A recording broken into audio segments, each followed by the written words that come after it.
You know, I'm going to give you a history lesson. We got some dumbass motherfuckers floating around this country. Start laughing!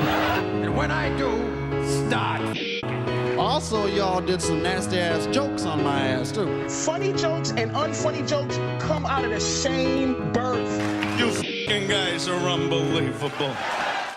Why are you laughing? Evening, everybody. Welcome to another episode of Why Are You Laughing, a history of comedy podcast. And today, I'm pleased to introduce to you the history of Baba Booey, Gary Dell'Abate on the Howard Stern Show, which this is a first on Why Are You Laughing in the sense that Gary Dell'Abate is not a comedian in any way. He's probably the first guy we've covered that wasn't pursuing comedy, per se, but he is a massive figure in the world of comedy if you think about just his name alone. The name Baba Booey is probably the biggest nickname ever created. I'm trying to think of one that rivals it. I'm sure, but, guys, comment away. Make sure you leave a comment and let me know. I'm sure I'm missing plenty. But at least as far as like radio history goes, we did this on Patreon and for YouTube members a while back. You can go check out, we listened to a segment, we'll play a little snippet of it, but we broke down the whole segment, the origin of the name Baba Booey, and the idea that that's stuck around. We'll talk about it a little bit later, but just that alone sticking around is an accomplishment, an achievement in radio, the likes of which I don't think has been duplicated. So we'll get into that. Gary Dell'Abate, definitely an interesting character. And, I said this when we did the Artie Lang episode where, I'm certainly not going to, you guys can comment all the stuff I've missed because I'm sure there will be a ton. Like, there's no way I'm going to cover all of it. But there's probably a lot more Baba Booey to cover from Stern because this is his 40th year on the show. That's insane. It's wild that Fred and Robin and Gary have been with Howard as long as they have. So we will cover that today. But first, I want to remind you guys, you can become a member, that like I just mentioned, on YouTube or Patreon. Easiest way to find those links is blindmike.net. If you're watching right now on YouTube, you can join and become a member, and you get early access to episodes as well as bonus content. Same on Patreon. You actually get a little more on Patreon if you want to subscribe there. So consider that, or support the show for free. All of the free links are at blindmike.net as well. Every podcast platform you can dream of. Apple, Spotify, Google Play, YouTube, and all the rest. All the links are at blindmike.net. We have merch up there. We have the links for the Blind Mike Project, which we do every Sunday morning. Who Are These Socials, which I do with the great Carl Hamburger, Thursdays at 6. So check those out. Blindmike.net is where you get all of the links for that. Support the show.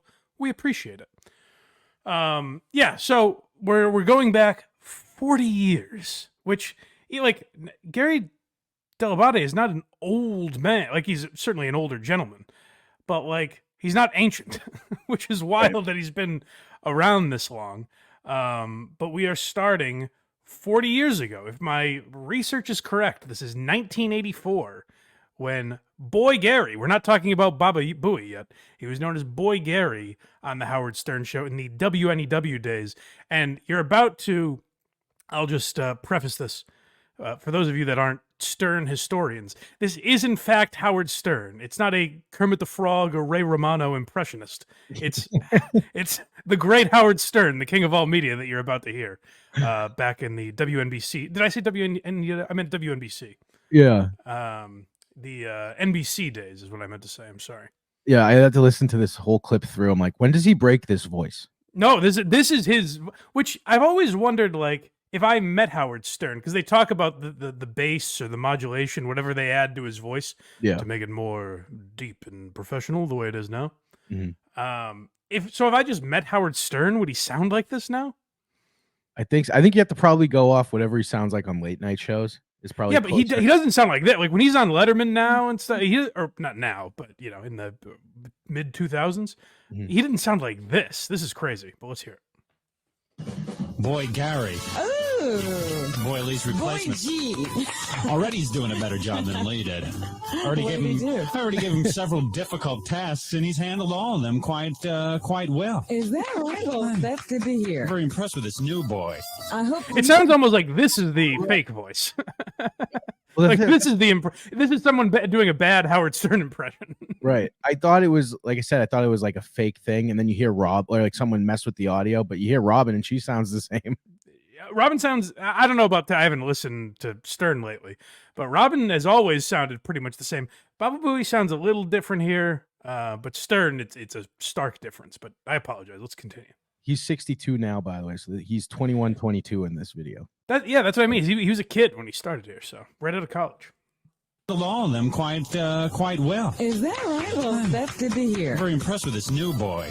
I hope you continue to progress in this manner. Yeah.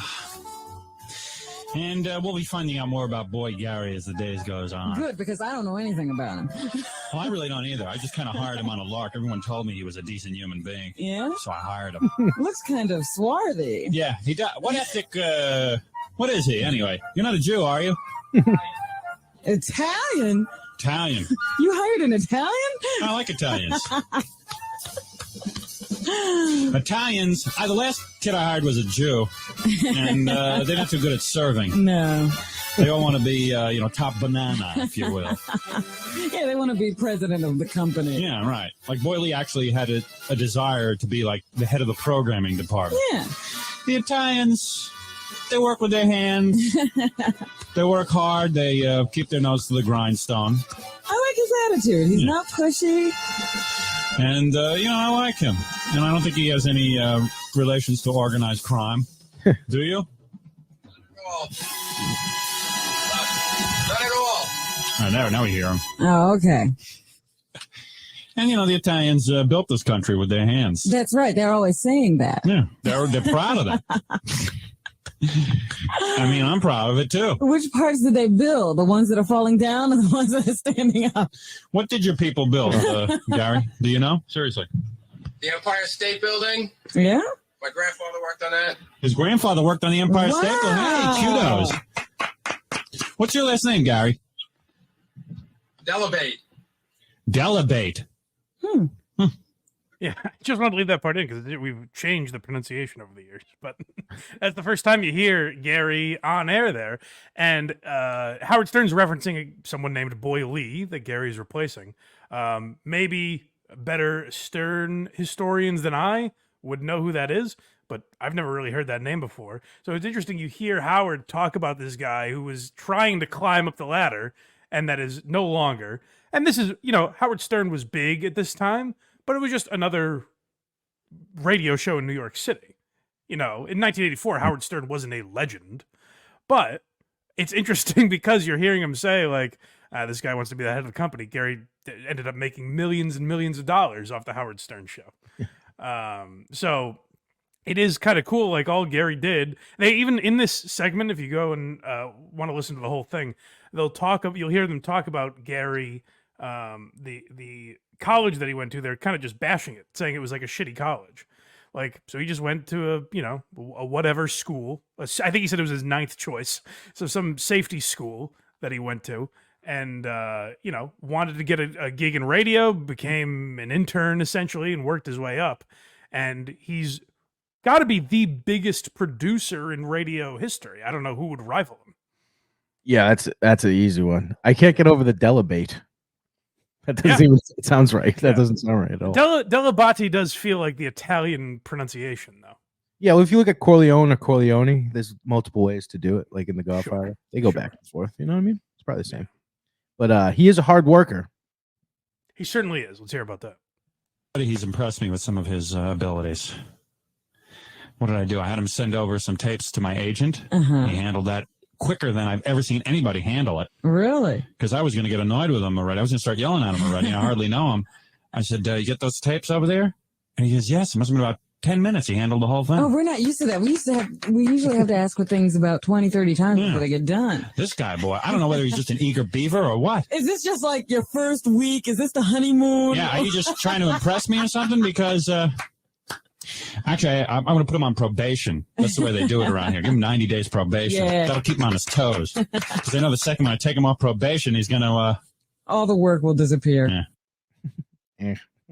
So you hear that, like Gary's reputation is pretty much that he's lazy and doesn't do any work. That's what people like Jackie Martling and the Stuttering Johns of the world will tell you. But it's clear that he was a hard worker, and they do make jokes even in this early segment about like, is he just trying to impress Howard to get in good and then take his foot off the gas? But radio, I think, inherently attracts people that just want to be on air and fail at it. So they become salespeople or producers or whatever they can to kind of stay in the door and continue trying to get on air. It doesn't seem like that was ever Gary's drive. Like, I think he wanted to be a producer and worked at that. And for Howard to keep him around for 40 years, like for all the goofing and calling him a lazy piece of shit that they did in those decades, obviously Gary had some drive and some knowledge of what Howard wanted done and how he wanted it done. Now, we'll get to maybe the end of that reign of being Howard's most trusted guy later in the program. But there was definitely a time where he worked hard enough to prove himself to Howard, because his rise was fairly rapid, I guess, if you consider how he started there. Yeah, I've been when you said it's probably the most famous nickname ever, I've been thinking the entire time since you said that, I can't think of anything remotely close, really. Yeah, well, we'll explain how I mean that, because like The Rock is a nickname and he's a more famous guy, but we'll show you exactly what I mean by it. People are calling radio stations and yelling The Rock and hanging up. I was going to say, it's not, The Rock's not being screamed in people's backswings at like PGA events. Right. But here's a little clip from the origin of the nickname. Yeah, so we did a deeper dive on this segment on for members on Patreon and YouTube if you want to go check that out. But this is a little taste. The first time the words Baba Booey were uttered on air. You ready? Quick Draw McGraw and Baba Booey. I'm thinking about getting Good. How do you make the final determination? Just have to see, how much money is coming in. Okay, so right there, he does say it, and Howard doesn't even really acknowledge it. And what they're talking about is Gary like collects cells. They call them basically art of cartoons, like so a Bugs Bunny cell he would buy and think that the value raised. So it's an odd hobby that he has that they're goofing on, and that's what this segment is basically. And he even slips in Baba Booey, and Howard doesn't really hear it. So right there, if he corrected himself, this episode wouldn't be happening. Like right. so much about the Howard Stern show would be different if he just corrected his mistake there. How do you make the final determination? Just have to see, how much money is coming in. How much does a Baba Louie go for?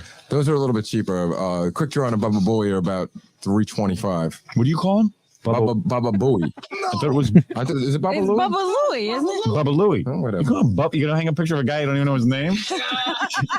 It's one thing not to know a Picasso. Baba Booey, he's saying. The Moma Mama. The Mona Lisa. Baba Booey. Well, that's what Quick Draw used to sometimes call my boy. Man. Maybe I wasn't listening right. It was 20 years ago. Booey is what he used to call Baba Booey. Baba Louie. It would be like if I did an episode of this podcast and referred to the greatest stand-up ever, George Carlton. Like I just fucking, But so I've heard Gary explain this over the years, and he tells a story that I have always found pretty interesting. That he went back and found why he called it that, because you even hear Howard correct him, like kind of give him the out and go, "How much does a Baba Louie cost?" Yeah, and he's like, "No, Baba Booey." Clearly, he just misspoke. Well. So what happened was, I guess in that show, the cartoon that he's referencing, another nickname for that character was Baba Boy. And Gary always thought they were saying Baba Booey for some reason. And so not long after this, Gary found that out and told Howard, hey, I figured out what happened. And he explained the story that I just laid out. And Howard goes, don't you ever fucking say that on air, because it kills Baba. It kills the name. This was like fairly early on in that whole thing, and he's like, "This is a great bit we have going. Don't ruin it, you asshole." And so that's something I think that the people that stick around on Stern are very good at, is knowing when to go along with a bit, how to act maybe annoyed at it, because you do. E-Rock was great. The equivalent of this, I think, on the Opie and Anthony show, where Gary would certainly get annoyed and get angry and be sensitive at times, whatever. But he also knew how to go along with things, like react in a way that at least made for conversation, you know? Yeah. The one thing that would have been deadly on the Howard Stern show, and I think this is true of like KMS, things like that, where it's like the one fatal thing you can do is just not participate. Like if Gary shut down and was like, I'm not going to be part of this, you got to go along with it in some form or fashion, even if you're not great at handling it, you know? Correct. Exactly. But that name took everyone by storm, and we have a little montage here. So these are a few examples of how big this name got. It's just a pop culture reference that everyone knows now. There's no question that Jones Beach has become a little rough around the edges in recent years, but there will be in the new background. athletic fields, a new restaurant, a new attitude, and an old style that Long Islanders. Well, you don't see in Game 4 of a homestand the home team struggling the way that the Senators are right now. It's really disconcerting in the fact that one of the things that what's this guy doing behind me? These beautiful centuries-old buildings are by definition fire traps. X factor, and that is record breaking. Yes, it is. The apartment owner tells me he heard a lot. Baba Booey! Bacteria! The man who. Baba Booey, Howard Stern's penis, Howard Stern's penis. Baba Booey, Baba Booey. Can you keep your space, please? Baba Booey, Baba Booey, Howard Stern's penis. Baba Booey. Then, Animals. So that became like the thing to do. Is anytime you saw a newscaster, just run up and say Baba Booey. It's the thing you say, like when you just want to yell something and have nothing to yell. Like Craig said, in the backswings at the PGA Tour and stuff like that, you'll hear Baba Booey. And like for a little while in late Stern lore, they try like hit him with the hind, caught on a little bit. And even like you'll still hear people yell like "Viva la Stool" for Barstool and stuff like that. Yeah, we're 10 minutes in. Fuck him right in the pussy. That was a big one for a bit. That was a big one for a while. Nothing. I'm surprised that didn't have the mainstream catch that Baba Booey did. But nothing caught the way Baba Booey did. I guess because it's so silly and ridiculous, and it doesn't mean anything. Right. It doesn't I mean, I guess it represents the Howard Stern show, but it's just noise that you're making, you know?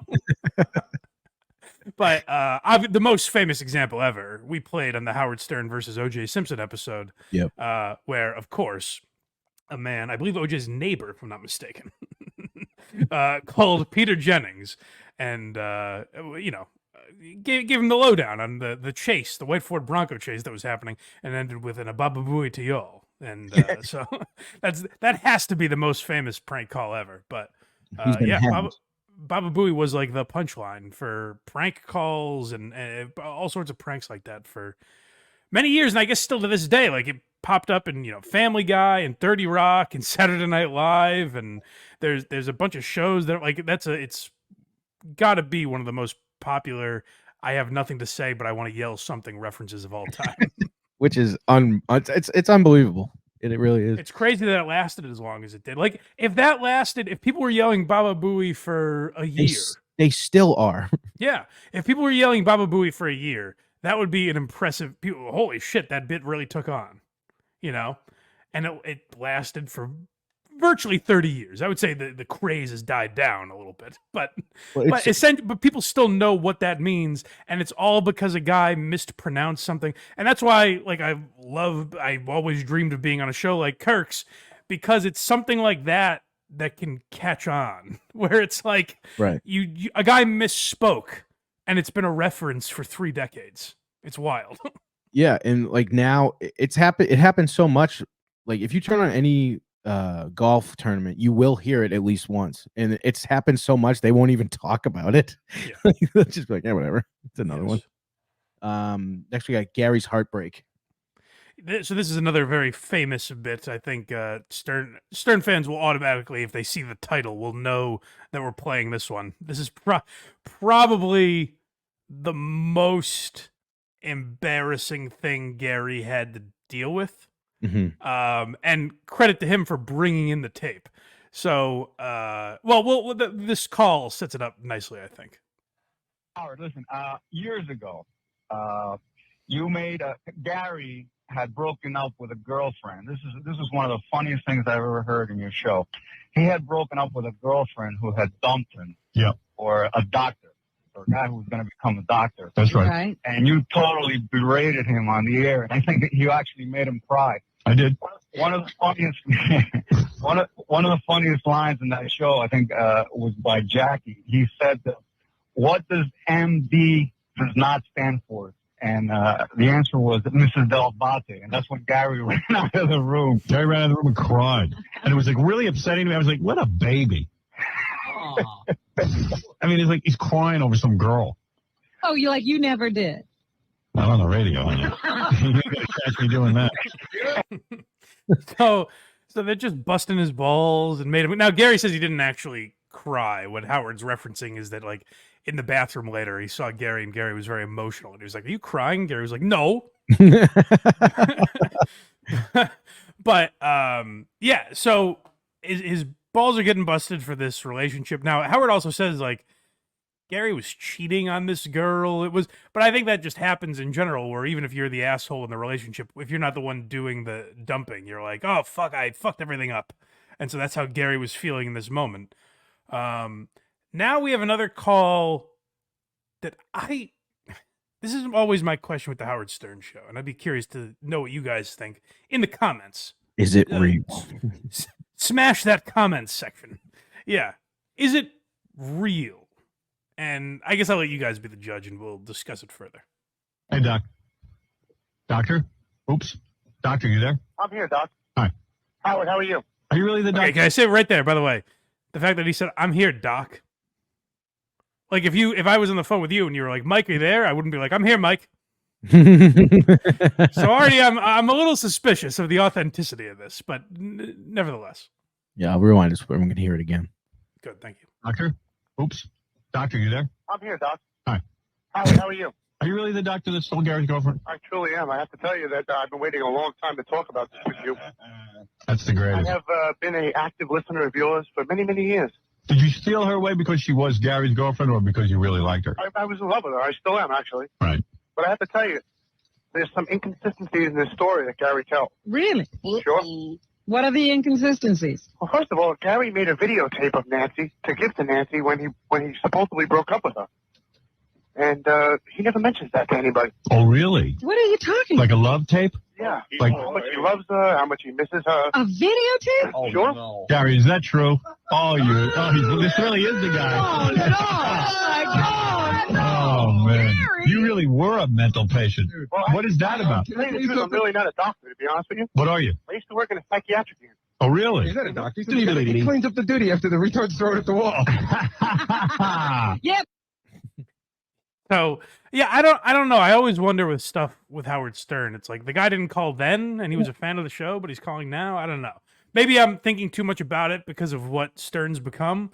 But there have been a lot of things over the years where the reason I question it mainly because all that is a device to play Gary's tape on air eventually. Yeah, and just to add to the story of him keeping it from everybody. Yeah, so it's really more of a plot device. But the reason I think it might frustrate fans going back and listening to that stuff is like what Howard Stern was most known for is everything is real. He's the first, reality show, and he's the guy who lays everything out and doesn't do any of that fake radio stuff that so many other people were doing at that time, and tricking the listeners into thinking they were listening to a bit. Whereas I would say, like, if that's fake, why is that any different than War of the Roses or any of these other Second Date Update, any of these other bits? Right. But I don't know. Again, I don't know. And essentially, it doesn't matter because what we did get is the tape, which seems very much real. And so, yeah, Gary made a 12-minute tape professing his love to this woman, begging her back, all kinds of stuff. And there was essentially an auction, I guess you could say, or a charity fund where like Howard and everyone in studio donated to get this played on tape. I didn't include the clip, but it is fun for any dabblers out there watching this episode. Gary does allude to the fact in this segment that the only person that didn't pay Gary to get this tape played on air was one stuttering John Melendez. Because the only person in the room right now that hasn't paid is stuttering John, and John goes, well, whatever. But their fans have paid to be in the room to watch this. Sponsors have contributed. Gary got like thousands of dollars to bring this tape in. So, which is like, good on Howard, I guess, because he could have just been like, I'm your boss, asshole, bring it in. Right. But yeah, they got a charity fund raised for him. So he brought in this humiliating tape. If you want me to leave you alone, I'll leave you alone. I'll never, I'll stop the phone calls. I'll stop sending the cute shit in the mail. The video, this video, I'll put it all to an end. But I'm not gonna let you off the hook that easy. If you want me gone, order before midnight. If you want me gone, you have to see me face to face. And you have to tell me to my face. You have to look me right in the eye. You can't resist me. Stare into my teeth. Stare into my teeth. My teeth are so big they have their own gravity and they'll pull you to me. I said, Gary, it's over. I don't care about you anymore. And if you can do that, and I think you owe that to me. You definitely don't owe me anything, but I think for the time that we spent together, I think you owe that to me. And if you could do that, you'd really make me believe that it's over. Believe? Oh my God, you're a stalker. I know. And I want to be. I just want to be part of it again, man. I want you to be part of my life again. Man. And, I love you, man. Come on, man. Well, it sounds like he's talking to another guy. to a guy. Yeah, hold on. Hey, man. Hey, dude. He's about to start crying. If you recite a poem, I'll crap. I hope I'm trying to figure out if I made some sense. I was thinking. I don't know what else to say. Stop now. Just think about it, please. I'm not begging now. I'm a little big. I'm a little big and Oh, baby talk. If you're not the begging type, imagine if you was. You are weird. I know where the expression comes about crawling in a hole. I really want to crawl in a hole. I don't blame you. There's not enough stuff to cover. It's so weird. No hole's big enough.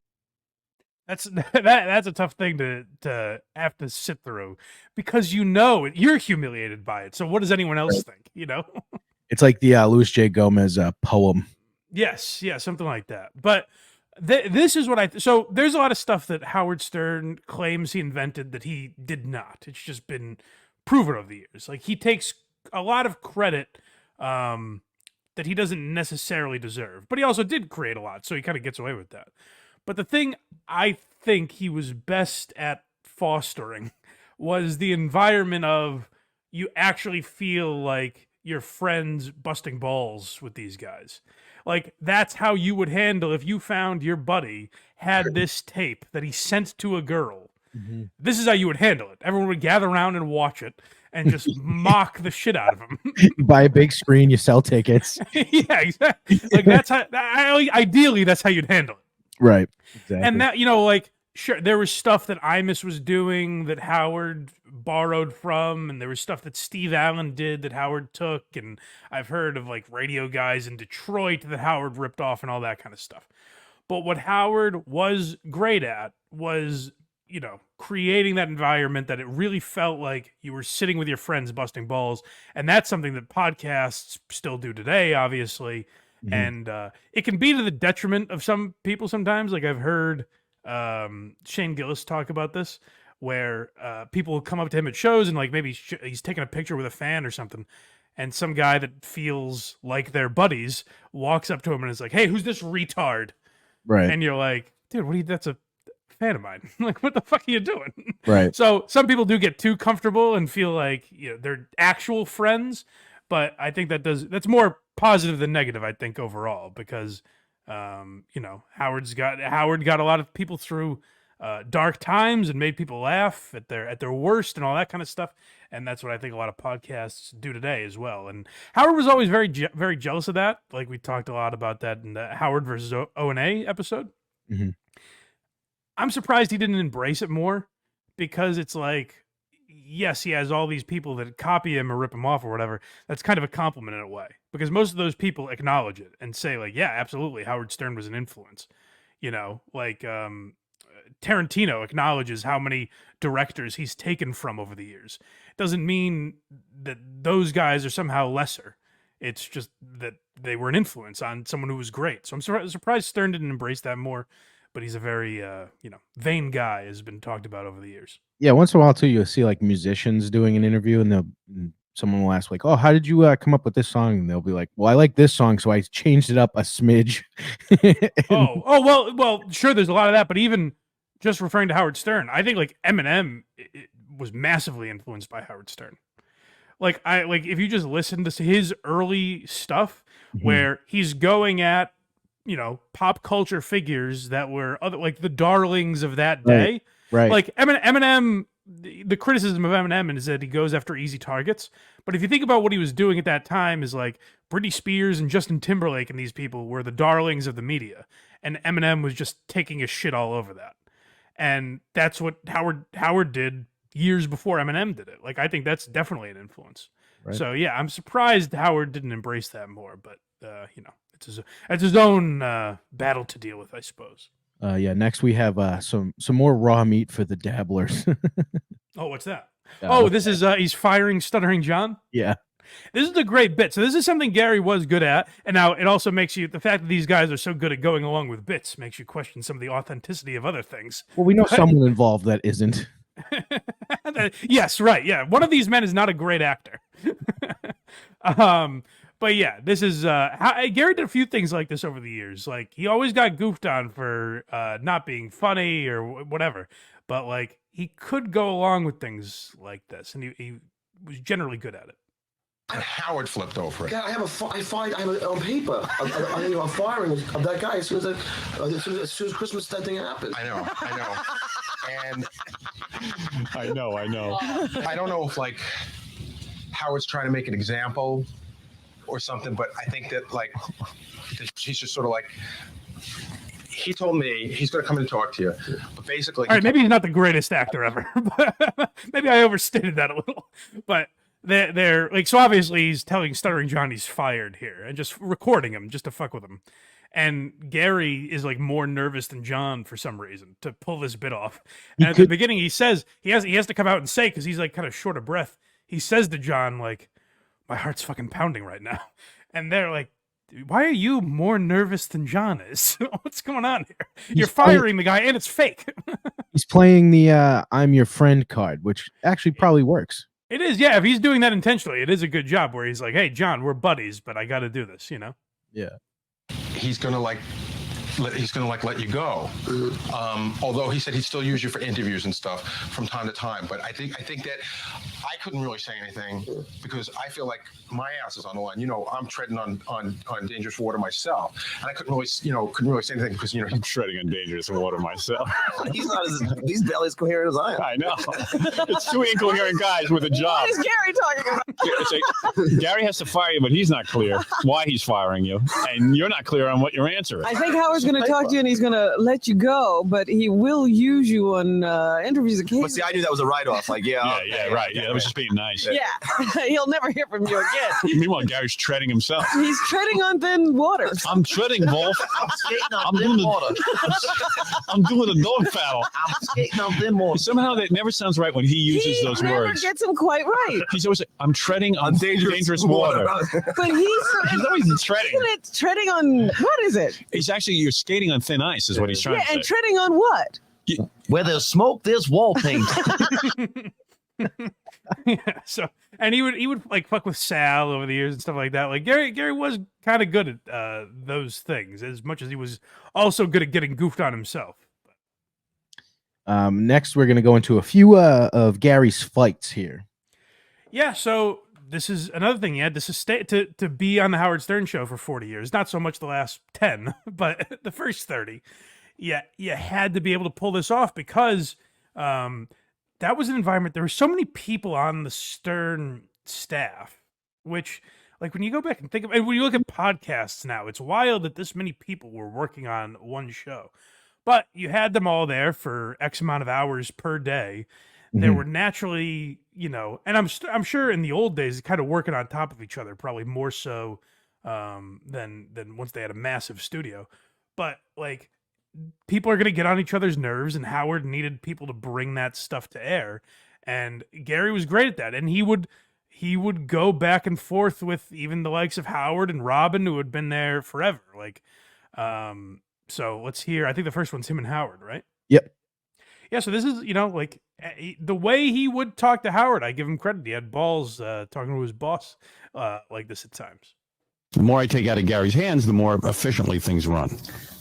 So, it's true. You're not an office. I didn't say type. anything. I don't You're care. You're not a good What's worker. be involved in your personal life? Yeah. Well, no. The problem is that anybody else who would employ you would have fired you a long time ago because of your I incompetence. told you should fire me. Well, I feel bad You for feel you. bad for me. Blah, blah, blah. All right, So you're bad for fired. You kept You're me for done. 18 years. You're done. You're fired. You want to be fired? You're fired. You I can wanna be walk fired. out anytime. If You're you fired. if you can go collect if unemployment. I'm so bad, you should get rid of me. I'm not telling you to You're do it. fired. Okay. All right. You can leave. You Pack tell up me to your stuff. leave. Leave. No, mean it. Turn off the mics. Don't do no, it don't do that emotionally. stupid Don't crap. do Don't it do that. emotionally. Don't do that bad joke. Leave. Let's calm down. I'm not doing a joke. He said turn off the mic. I said let's not do it emotionally. All right. So anyway, listen to Call this. me at 3. I'll tell you what. Call me at 3 o'clock. Shush, Robin. Call me at 3 o'clock. Don't. You know what you're doing? You're doing a blunder. I'll tell you why. Because when people push me up against a wall, you're going to make me look bad here if I don't fire you. And I will fire you just to look good in front of my I'm audience. not telling So you. shush. I'm not shushing. Zip it. No. Shh. No. Be quiet. No. Because I'm close to firing you. Howard was basically like, fine, you called my bluff. I'm not actually going to fire you, but don't make me now. I'm not going to look like a pussy. I will do it. If I have to, I guess I will. So shut the fuck up. You knew he wasn't gonna. So it was just a power move. Yeah, it's interesting when you hear guys now, like kind of the bitter ex-Stern employees like Jackie and John and all these guys. And I was going to do a Jackie Martling episode, but I thought his documentary just came out. Yeah. So I didn't want to just like do the same. So maybe we'll wait to do that. But, bitter people that are no longer associated with the show will, excuse me, criticize Gary for like kissing Howard's ass and everything. But I don't think he did as much as a lot of other people. Like, was Stuttering John constantly battling with Howard? If you look at Howard berating John didn't push back nearly as much as Gary did in their fights. So I do give Gary credit for, and maybe he knew his value or something there. I was going to say he would push back on Howard. That's the difference between someone being secure in their job and someone who's not. Oh, well, I'm a good example of that, where I yelled at Portnoy, "Fire me, you pussy!"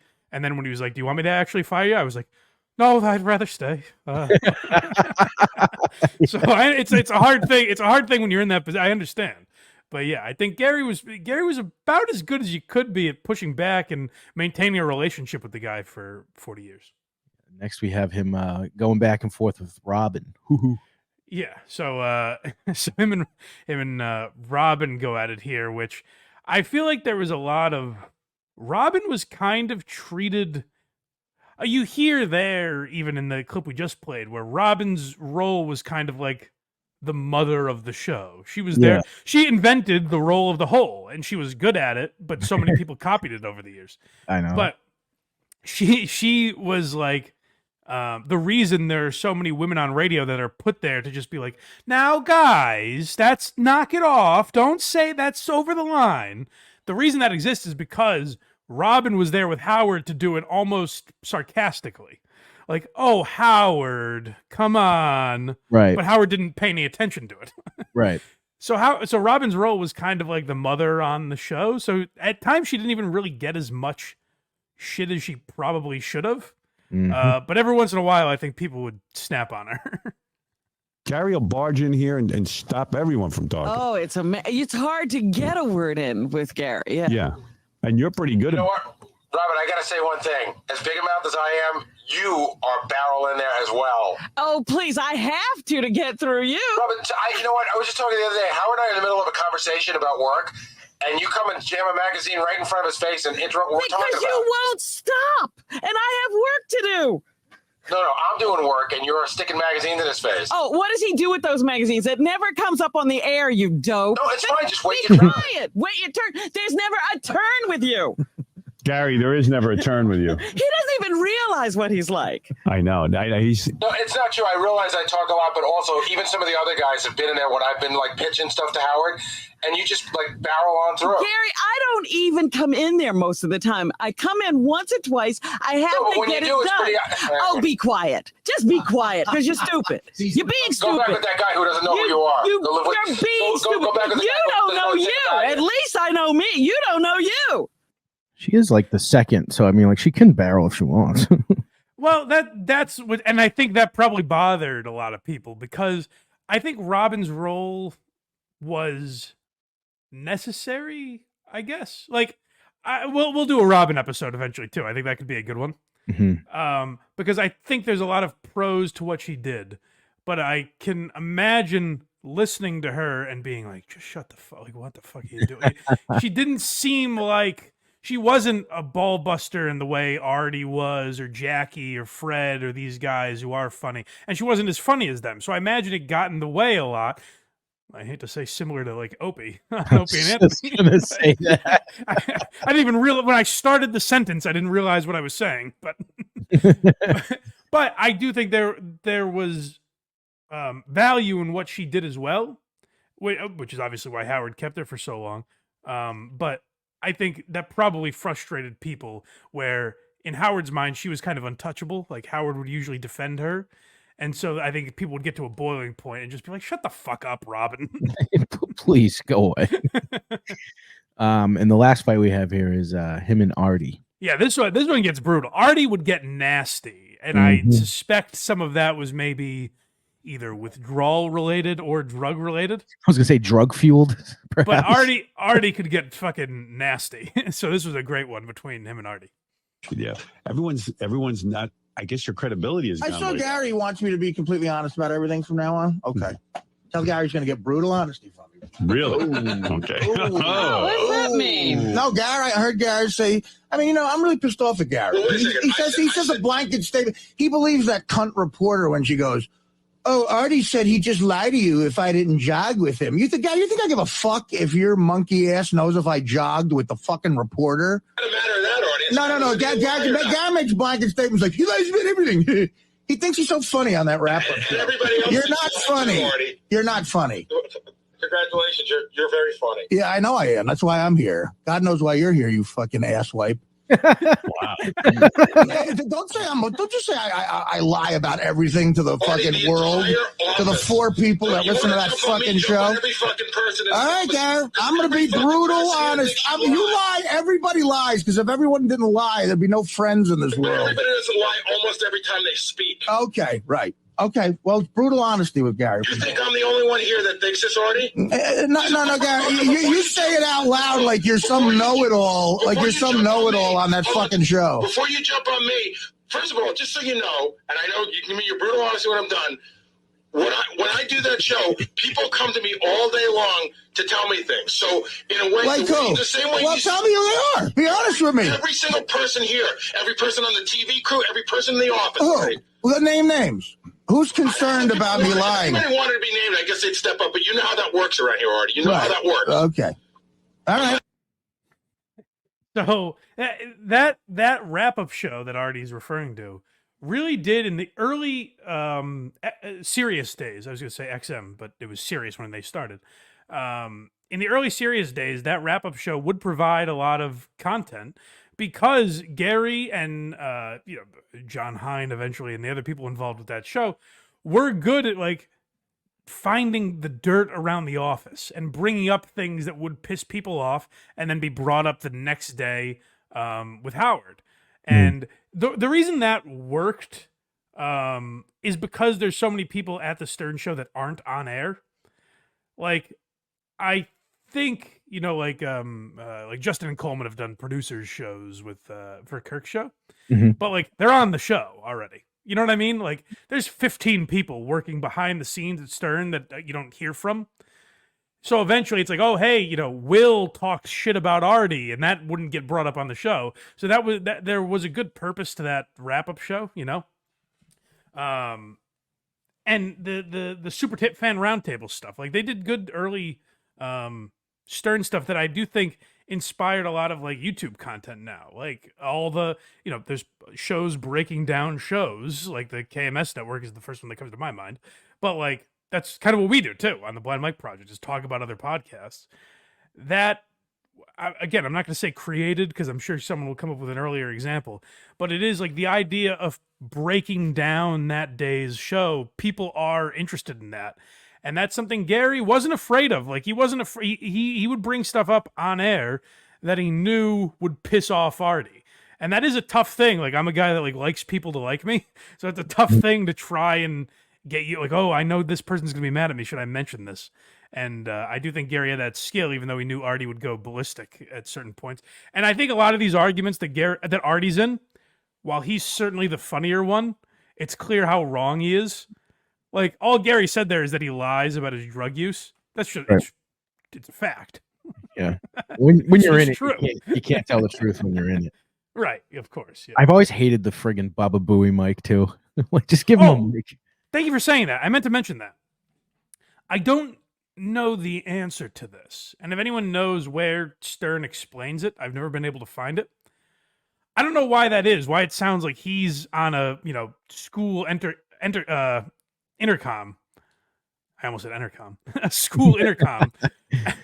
Like where you know what I mean? I guess maybe it's to create the idea that he's in a different room, or that's just how those mics sounded in the separate room back in the day, and Stern liked the effect of it and he kept it.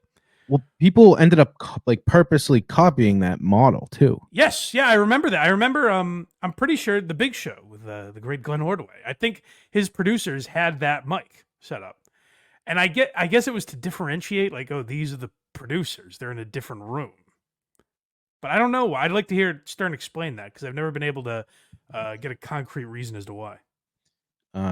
Next we have I guess you could call it Gary versus Howard again, where Howard puts out an accusation. Oh, yeah, so this is interesting. And Stuttering John has thrown this out over the years, which none of our business, but I'm just playing this clip because I found it interesting. Now, what does bother me, I sent Craig these clips the other day, and then I saw John playing this clip. Did he really? Like, are me and Stuttering John just doing the same show now?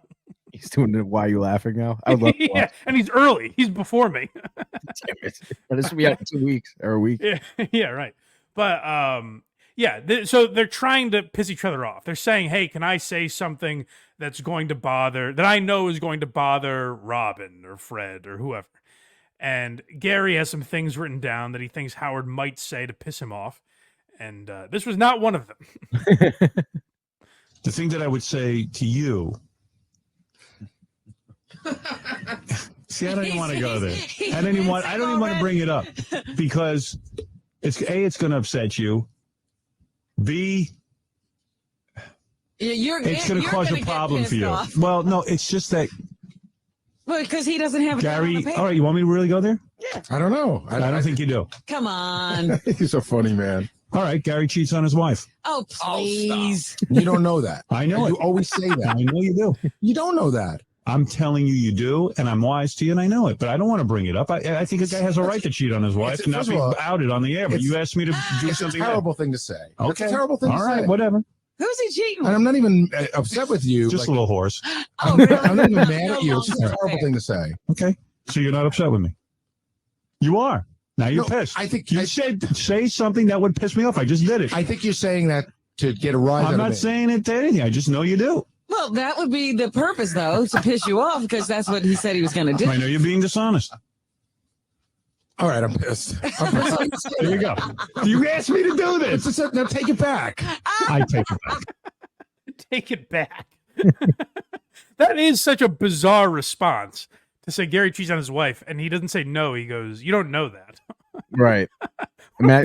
Bizarre reaction. And you know his wife heard about that probably already by the end of this clip. Well, if I'm the wife hearing that, I'm like, why did you answer that way? That's very weird. But yeah, Howard would be pretty ruthless at times, which is like when people say, we just got a comment the other day on an old Howard episode that I read where it's like, hey, Howard and Kimmel, the reason they changed is they just grew up. And I'm like, it's different than that, though. It's not just getting mature and not making certain jokes anymore or whatever. It's a change in like mentality. Right. The best possible reference is him being like Howard being friends with Rosie O'Donnell and Ellen and never acknowledging the things he said about them. Right. Or, say the idea that he said the N-word on the air and just says, no, that was Daniel Carver. It's like he's phony about it. It's not just that he's like, oh, yeah, geez, I cringe when I hear that old stuff. I wish I didn't do it. It's that he kind of pretends he wasn't what he was, and he's embarrassed by it, Yeah, if I admit that was me, Jennifer Aniston won't share dinner with me anymore. That Yeah, kind of- and I remember like Jennifer Aniston's a great example because I remember him saying like Jennifer Aniston looks like her cunt smells and all this kind of stuff. That's funny. And it's like now they're buddies out in the Yeah. Hamptons, you know. That's funny. But next we have one of the most infamous first pitches ever. Okay, so there's a lot of speculation about this, whether or not this was real as well. That's a shame that's what that show's become. What was real? That we have to wonder. Yeah, I Yeah. know. Well, we'll play a little and dissect it.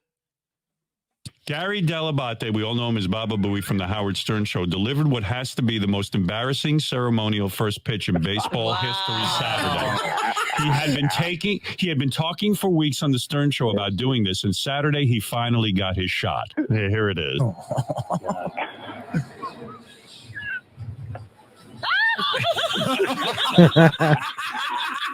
Why did you subscribe on YouTube, folks? Well, first of all, there's a couple of things going on. I'll let you.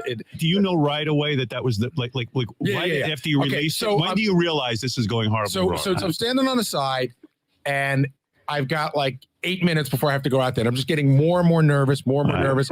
I start to do that thing that I do. You know Lick how your lips? No, dry heave. Oh, That thing I do. Like when I get really nervous, I start to cough like I'm going to throw up. Oh. Gee, I didn't even know about that disgusting. Oh, you didn't? Yeah, I thought you meant licking your lips and teeth. No. I start to get the dry heaves. Wow. So I'm doing it on the side, and the guy that's with me from the Mets is looking at me like I'm out of my fucking mind. Right. When I get so I've been given so much advice from so many different people. Some people say, just go out and throw it. Don't what pitch. kind of advice are they No, some giving people you? say just go out and throw it and don't pitch. And some people say go and pitch. And what that was a bad combination of me saying I'll pitch, and at the last minute go, no, I'll just throw it. You didn't think it was going to be this big. No, I didn't think it was going to be this bad. He Have embarrassed the whole Mary family. and your son's been relocated yet? Aren't So- they in the witness protection program? So we get home on Saturday, and I'm really bummed out. Mary's like, God, like I've been putting up with this for 2 weeks. Is this going to go on now? Right. I go, Mary, it's all over the fucking news. Yeah. Here's Now, this is one where if Gary on his own said, as a producer, said, hey, it's a hell of a lot more content if I fuck this pitch up, then I kind of give him credit for that in a way. Mm-hmm. You know what I mean? Like if he throws a strike or even just a reasonable pitch, then it never gets mentioned again. But there's a video. I took this from a shorter clip, but I think there's a video that's like 4 or 5 hours long of them talking about this pitch, like the lead up to it, like Gary being nervous to do it and excited to do it, and then the breakdown afterwards. Excuse me. So yeah, I don't know. Like Craig said, it is kind of a shame that now that's what the Stern Show is now, where you wonder like, oh, was that fake?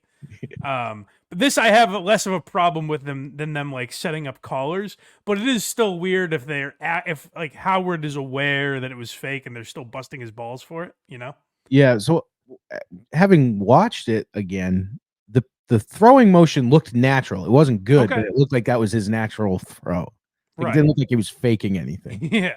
Well, I hope not. I hope that that's real, because it is like that's the most historic bad first pitch of all time. Like that is in a category with Roseanne singing the national anthem. You know, Yeah. it's one of the elite of baseball pregames. Yeah. Next we have Gary's book. Oh yeah, so this is interesting, and I have some thoughts on this. So Gary wrote a book.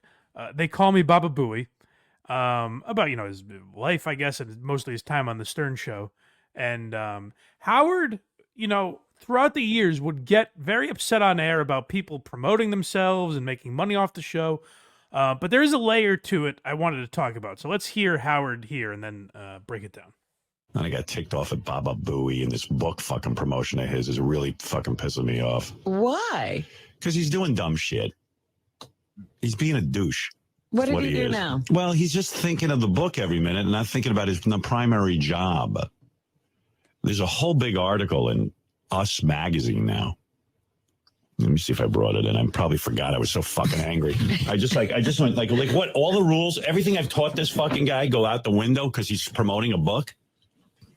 What's happened to you, man? You're turning out to be let me ask you. It's a disaster. You're a guy who books guests, Yes. and you're in Us Magazine with a full page. I understand you want that for your book, But you're booking guests, and then you're commenting on my guests, and it's not necessarily flattering. Even. No, Howard, the whole thing's a disaster. In fact, do you think Rob Burnett, who I happen to be friends with, who is the classiest fucking guy, you want to be in league with? Listen, let's say I quit the business, and you want a job to be in Gelman or Rob Burnett. When do you ever see those two guys in the press commenting on guests and how they do? Everything you're saying is right. I know. This is all part of so this. what do I do? You're out of control. I'm not. And then he did something else I don't even want to talk about. That he should have checked with me first on. It was an obvious call. And I don't know. And then it puts me in weird positions. So I don't know. I'm very bummed out about the book. So how I will say Howard was also good at knowing, like, if he talks about this on air, that's actually good promotion for the book. Right. So I think there's definitely elements of it that probably pissed him off. But I think he also knows by talking about it, he is plugging Gary's book. So kind of doing him a favor by criticizing him in a way. And that's an element of the Stern Show, I think, that's lost, where now they don't talk about anything controversial. Yeah, he's like, yeah, this book is, ruffling some feathers. I'm so mad about it. Now everyone's like, well, what's in the book? Right. So, now if that came out, if Howard was pissed off that Gary wrote a book, well, first of all, if it really bothered Howard, a book never would have been written. I don't think, Gary, like I said, Gary's been there forever. I don't think he writes a book if he knows it truly infuriates Howard. But also, and I'm sure Howard's vain enough that it probably does bother him. And not even vain, there's an element of Gary's writing this book because, like, the reason that Gary gets a book deal is Howard. You know what I mean? So I think Howard looks at that and is like, well, I'm not getting paid anything for this. How does it benefit me? And Howard probably read it before it went out. I'd have to imagine. Well, that kind of leads me into an element of that where he's referencing like Gelman, like Regis and Kelly and stuff like that, and saying like, hey, if you want to be like one of those guys. So this is kind of the start of Howard becoming Hollywood, becoming the things he pretended to hate for many years, where he's like, hey, you want a real job in show business, kid? You want to do things how the Today Show does it and Good Morning America? And, 15 years ago on the Stern Show, the answer would have been no, of course not. Why would I want to be like that? But, but yeah, like it's promotion in a way. And like you see with Stern now, when something comes up that he doesn't want to talk about, it doesn't exist. It gets scrubbed from the podcast if it makes it on air. Like it doesn't exist. So how mad at Howard actually was at that stuff, I've always been curious, because there's definitely an element that pissed him off.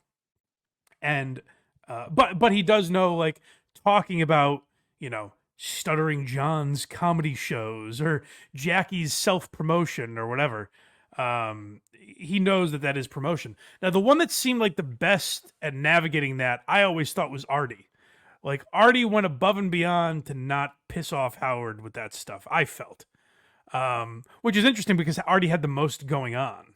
Right. Like, Artie's the one guy that's come out of that. Well, not the one guy. Billy West was very successful.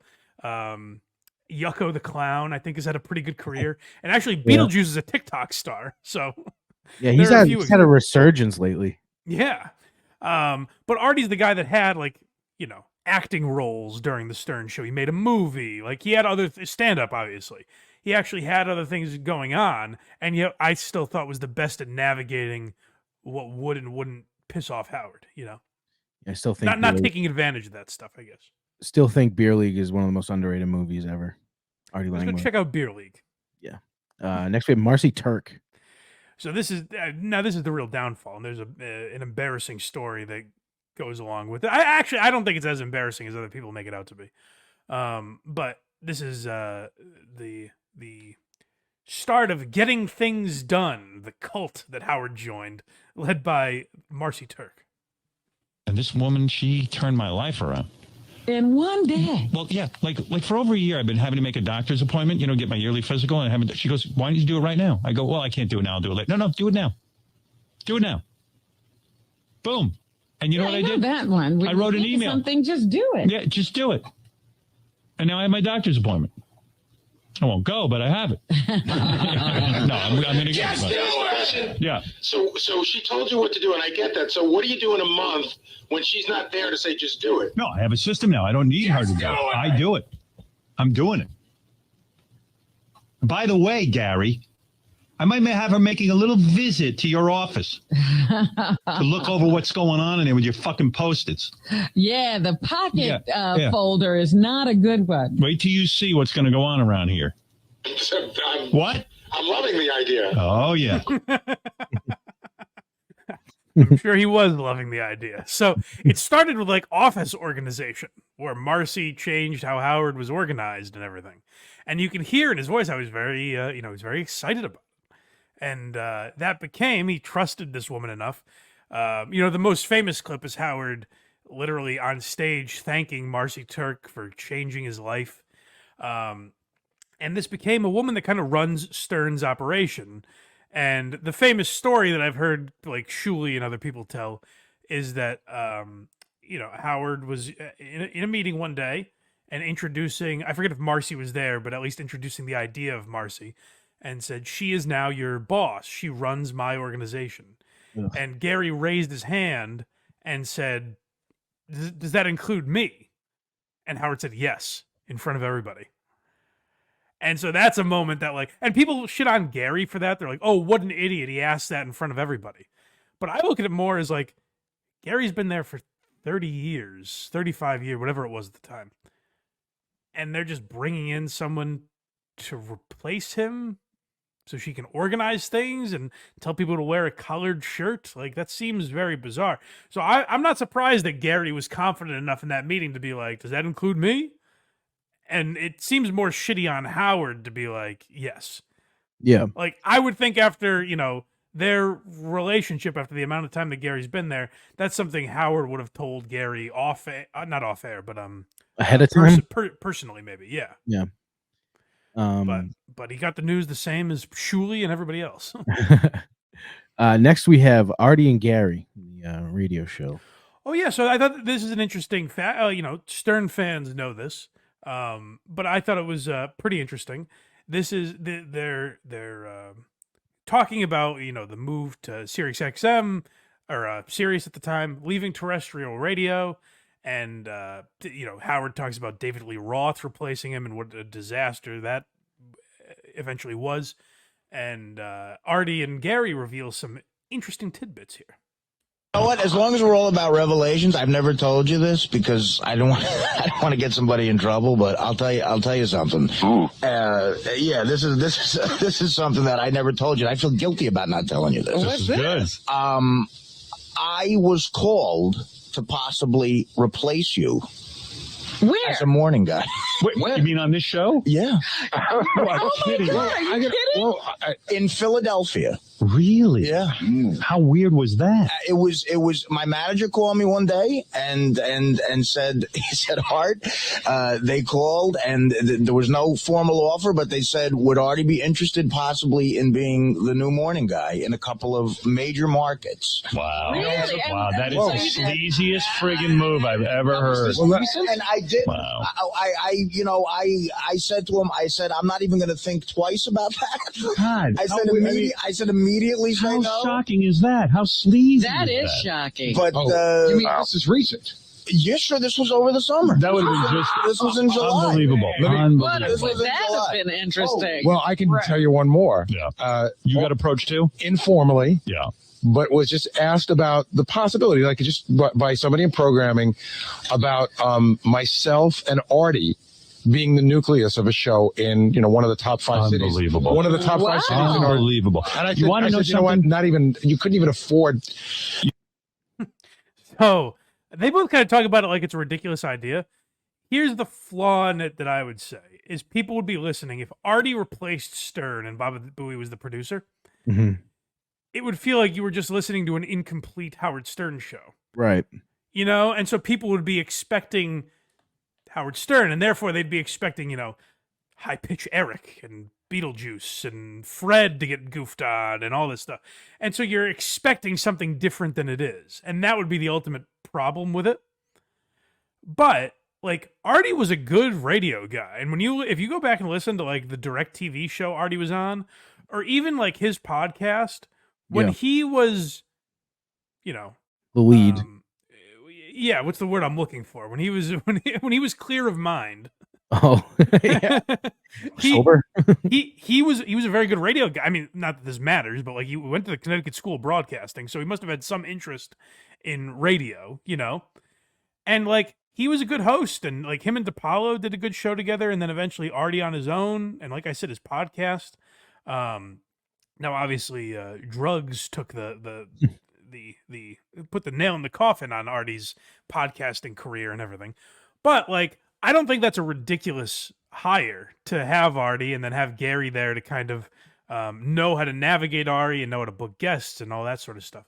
But I don't think that's ridiculous. I just don't know that it would have worked if you're literally replacing Howard with Artie, because then it just feels like a minor league Howard Stern show, you know? Yeah. I'm also stunned that Howard didn't get pissed at them for not telling him. Yeah, there, you know, but that again goes to, and maybe they did off air. Don't say it. Don't say What? it. What's that? It's gonna go to the. Is this fake? Oh no, I don't think it's fake. I think more actually. I think that speaks to Howard trusts Artie and Gary. Yeah, I think if you know if Benji or Sal Governale walks in and says, "Yeah, you know, I never told you this," but I think Howard would have gone ballistic. Right. But I think Howard trusts those guys, maybe, And probably because they could have actually done it and it would have worked to a point. So the fact that that's the thing is, I think Howard did always know, and he would say things like this, that Artie was the one guy that could have done something on his own and been successful, you know? Right. Whereas like Jackie, I don't know if he had that same belief. Like if you go back, and we'll do it eventually, where when he talks about Jackie leaving, the way he talks about that is like, well, where else are you going to get paid like this? You know, go ahead. Right. With Artie, he never spoke about him like that. Maybe they just had a different bond, or he liked Artie more or whatever. But like he did not talk that way about Artie, and I think that's probably because he knew that Artie could go out and do that on his own. Yeah, and he like you said earlier, he did. He was doing weekends everywhere. He's doing movies. Like the proof was there. For sure. Yeah. It's a shame. Like if you go back and listen to the most recent version of Artie's podcast, or the thing he put out like when Norm died, what's sad about it is like you hear Artie's life is gone as well in that, where it's like he's not the same. He doesn't have the same juice in his voice that he had. Well, because it sounds like he's holding his nose. Yeah, I mean, I guess in a way, I'm glad that he's not back in comedy or podcasting, because it might just be sad. It might be like fucking Jake LaMotta at this point, you know? He's not even doing sets in New York. No one knows where he is. I think he's in Florida. No shit. I've heard him come up on a few different podcasts where, and it's like, you know, like if Artie's name comes up, someone like Mark Norman will be like, remember him? Like, whatever happened to him? And the discussion is always like, yeah, I think he's either in Florida, maybe his mom lives in Florida, or he's living at his mom's house, something, but he's under someone's care, which is kind of wild that his mom's still alive. Artie's got to be close to 60 at this point. Yeah, and he's just gotta outlive her. That's all you gotta do as a kid. Yeah, but I don't know if he's being taken care of. I don't know if that'll be good for Artie. But anyways, this is not the Artie episode. Who knows? The point is, I think the Artie and Gary combo could have been interesting. I just don't know if it would have worked replacing Stern. Although it really would have fucked Stern over. Yeah, Stern would have been, you know, all the nice things I just said he was saying about Artie, that would have been gone. Oh yeah, because then all those people that went to Sirius, a large percentage of them are just saying, well, I'm just not going to pay. I'm going to listen to Artie and Baba Booey. Right. You know? Artie is only 56 years old. Well, that's about what I thought he was. Yeah. He looks way older than that. Oh, that's tough. Well, sure. We have our last clip here. Wow. That flew by. This is the Great Sour Shoes. Is that right? That's right. I figured go out on a high note. Like I said, I'm certain I missed stuff, and please let me know in the comments what I missed, or clips that maybe we could do a Baba Booey part 2 or something. Clips you guys liked that we didn't get to in this one. I'm sure there's a ton over the last few decades, but this is, I think it's like one of the best impressions I've ever heard. Like, now Gary's not a famous enough guy. Like, there are people that do as good a Nicholson or George Bush or whatever. But like, this is such a spot on impression. Sour Shoes, if you guys don't know, is a caller that lived in his mom's basement that would just call Stern and like play wacky noises, and he would do like Mike and the Mad Dog impressions, spot on. He did a great Artie. He did a bunch of people, and I think Gary might have been his best impression. Listen to this. Here's Sour Shoes calling in as Baba Booey, talking about the death of George Michael. Hello. Wow. George Michael. What do you say? Well, first of all, I think we met George early on in 1985. I think right after New Year's. Crazy. He and Andrew Ridgeley of Wham were at WNBC. You know, they had just come off the huge successful hit "Wake Me Up Before You Go," which spent, I think, 9 weeks in the top 9. So they were there at NBC, and it was my job back then to go out and wrangle up whoever I could to come into our studio. You know, we'd be lucky. We got the Spinners that way. We got Alan Alda, Billy Joel, and they were promoting "Careless Whisper." So Howard promised he'd play that song. And it was real organic, and the interview went well. You could tell George really totally got the show. I'm never going to bounce again on my trampoline. No rhythm. No, it's easy to pretend. You know I'm not a fool. I got to say, I laughed hard when I heard that. It's crazy. The inflection, the cadence, the way, like, even just the way he lists off certain names is the same as Gary does it. The cough. And he didn't do it. He didn't do it in this clip, but there's one where he just says little throwaway phrases like, "Yeah, I was talking to the guys in the back about this." Like, just little things that you wouldn't even notice Gary says. It's, I think, such a great impression. Sour Shoes is like crazy talented, but yeah, that completes our coverage of the great Baba Booey, at least for now. Like I said, any suggestions, feel free to let me know. And let me know we'll do other Stern characters and stuff like that, but let me know any ideas you have like this. Like Stern and Opie and Anthony, I probably have covered. Like, my knowledge of them is enough that I'll know, we'll get to, like I said, Jackie and Robin and probably Fred and people like that eventually. But if you have any other like obscure radio stuff, like some people mention Phil Hendry to me and guys like that. So feel free to suggest anyone that you find interesting. Maybe we'll get to them in the future. And you can go support the Craigster at verygoodshow.org. I hear Rubbed Out is back. Yep, new episode out. Tynesha Sysis. Wild story. Wow. Gross. It's gross. Verygoodshow.org. Go support, please. Thank you. A true crime show. So go check that out. You have a YouTube channel now? Is that what I saw? It's always been there, but I just put that one out to see how it does, and I forgot to even promote it when it was premiering. Like, attaboy. Yeah.